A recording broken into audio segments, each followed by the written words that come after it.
આમ આદમી પાર્ટીના ડેડિયાપાડાના ધારાસભ્ય ચૈતર વસાવા અને આમ આદમી પાર્ટીના યુવા નેતા અને વિદ્યાર્થી આગેવાન યુવરાજસિંહ જાડેજાએ પ્રેસ કોન્ફરન્સ યોજી હતી, જેના કારણે 50,000 જેટલા ઉચ્ચ અભ્યાસના વિદ્યાર્થીઓના જીવન પર ગંભીર અસર પડી છે।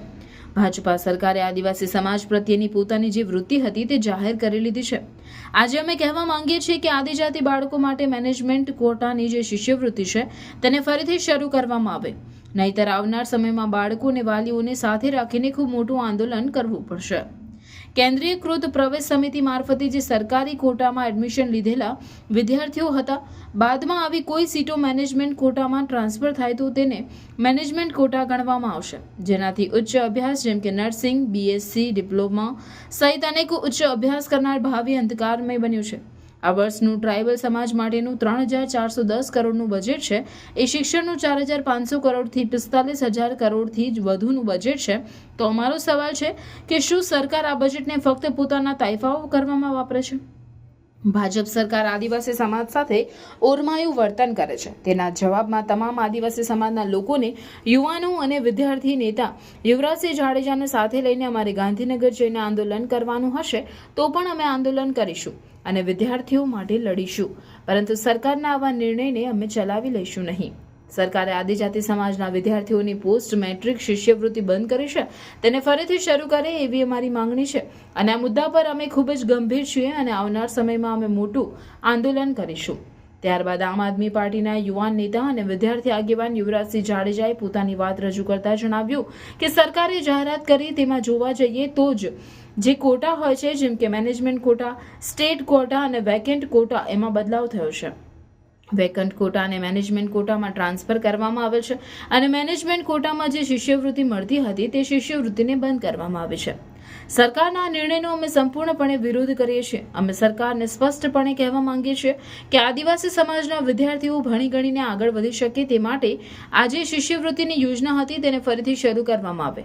સરકારના નિર્ણયથી લગભગ 50,000થી વધુ આદિવાસી વિદ્યાર્થીઓ શિક્ષણથી વંચિત રહી જશે। કેન્દ્ર સરકારે ભૂતિયા વિદ્યાર્થીઓ માટે થોડા સમય પહેલા એક પરિપત્ર જાહેર કર્યો હતો સરકારી। તેમાં કહ્યું હતું કે જે યુનિવર્સિટી પાસે નેટ અને NBA એક્રેડિટેશન હશે એ યુનિવર્સિટીઓને શિષ્યવૃત્તિ મળશે, પરંતુ ગુજરાત સરકારે એક નવો પરિપત્ર જાહેર કર્યો અને પોતાની નીતિ બદલી હતી। તો સરકારની આ દોગલી નીતિને અમે જરા પણ ચલાવી લઈશું નહીં। આ મુદ્દા પર અમે આવનાર સમયમાં ગુજરાતના શિક્ષણ મંત્રીને અને તમામ આદિજાતિ વિભાગના કમિશનર સહિત તમામ વિભાગોમાં રજૂઆત કરીશું। અમે સરકારની 10 દિવસનો અલ્ટિમેટમ આપીએ છીએ। જો 10 દિવસમાં સરકાર આ નિર્ણયને પરત નહીં ખેંચે તો ગાંધીનગરમાં પીડિત વિદ્યાર્થીઓને સાથે રાખીને બિરસા મુંડા કચેરીનો ઘેરાવો કરવામાં આવશે, જેની અસર હાલના તબક્કે 50,000 જેટલા ઉચ્ચ અભ્યાસના વિદ્યાર્થીઓને અસર પડી છે।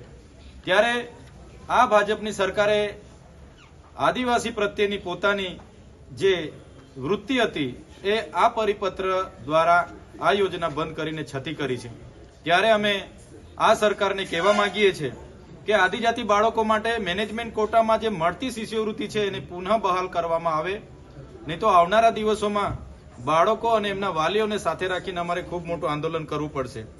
અને સાથે સાથે જે મેનેજમેન્ટ કોટા હોય છે એ મેનેજમેન્ટ કોટા માટે પણ આપણે કીધું કે એમાં પણ જે લોકો સમાવેશ થાય છે એમને પણ આમાં જે શિષ્યવૃત્તિ મળવા પાત્ર છે એ પણ બંધ કરવાનો આ ઠરાવથી ઠરાવેલ છે।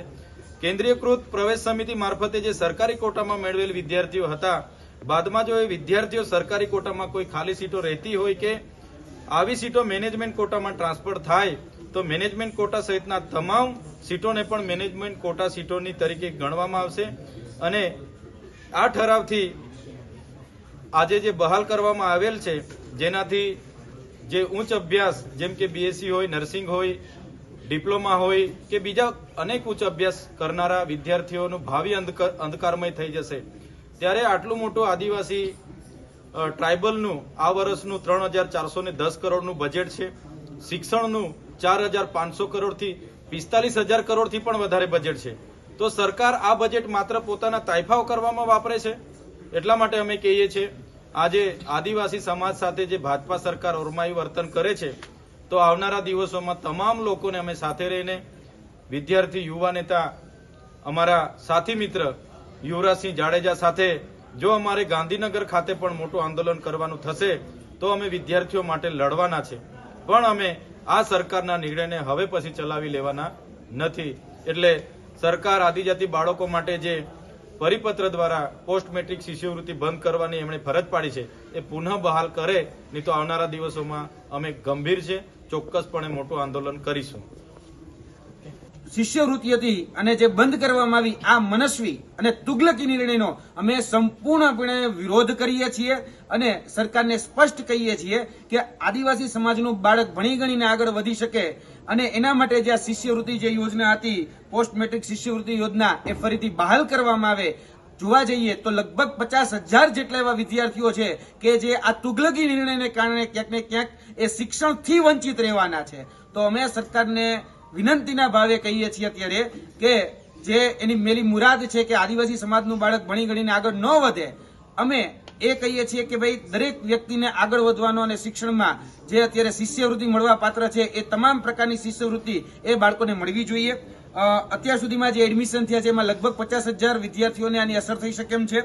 અને જોવા જઈએ તો આ પરિપત્ર થયો એ પહેલા જે અલગ અલગ સંસ્થાઓ હતી એ સંસ્થાઓએ ઓલરેડી એડમિશન કરી દીધા છે, એટલે કે વેકેન્ટ જે સીટો હતી એમાં એડમિશન થઈ ચૂક્યા છે, જેના ફ્રી શિફ્ટ કાર્ડ આપવાના ફ્રી શિફ્ટ કાર્ડ પણ આપી ચૂક્યા છે. તો હવે કહેવામાં આવી રહ્યું છે કે હવે તમને શિષ્યવૃત્તિ મળવા પાત્ર નથી, તો બાળક જાય તો જાય ક્યાં? એટલે આ ખૂબ ગંભીર પ્રશ્ન છે. સરકારની જે આ બેવડી નીતિ અને બેવડા જે ધારાધોરણો છે એ જરા પણ ચલાવી લેવામાં નહીં આવે. જોવા જઈએ તો આજથી થોડા સમય પહેલા કેન્દ્ર સરકારે જે કહી શકે કે જે ભૂતિયા જે વિદ્યાર્થીઓ ભૂતિયા એડમિશન થતા હતા ત્યારે એક પરિપત્ર જાહેર કર્યો હતો કેન્દ્ર સરકારે કે જે યુનિવર્સિટી પાસે નેક અને NBA એક્રેડિટેશન હશે એ જ યુનિવર્સિટીને શિષ્યવૃત્તિ મળવા પાત્ર રહેશે.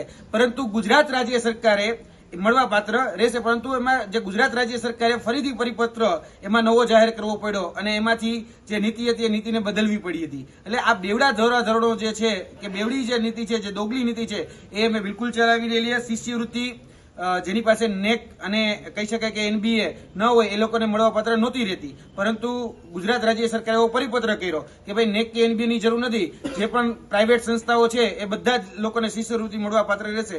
એટલે આ ડબલ જે ધારાધોરણો છે, ડબલ જે સ્ટાન્ડર્ડ છે ને એ સ્ટાન્ડર્ડનો અમને વિરોધ છે. ખાસ કરીને આ ઓરમાયું ભર્યું વર્તન શા માટે ફક્ત આદિજાતિના જે બાળકો છે એમની સાથે જ કરવામાં આવે છે? એટલે આ જે નીતિ છે એ નીતિનો અમે વિરોધ કરીએ છીએ. પોસ્ટ મેટ્રિક શિષ્યવૃત્તિ એ ફરીથી બહાલ કરવામાં આવે અને સરકાર જે આદિજાતિના જે મેનેજમેન્ટ કોટાની જે સીટો છે એ મેનેજમેન્ટ કોટાની સીટોમાં જે પણ અત્યાર સુધી જે શિષ્યવૃત્તિ જે પ્રકારે મળતી હતી એ ફરીથી બહાલ કરે.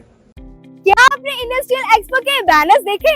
500 plus exhibitors from all over India आ रहे हैं हमारे भरूच के सबसे बड़े इंडस्ट्रियल हब दहेज में, जहां होने जा रहा है India's biggest industrial expo, supported by Dahej industrial association and powered by ADS pages private limited. 20th and 22nd नवंबर 2024 को दहेज इंडस्ट्रियल एक्सपो बनेगा नेटवर्किंग का अल्टीमेट स्पॉट.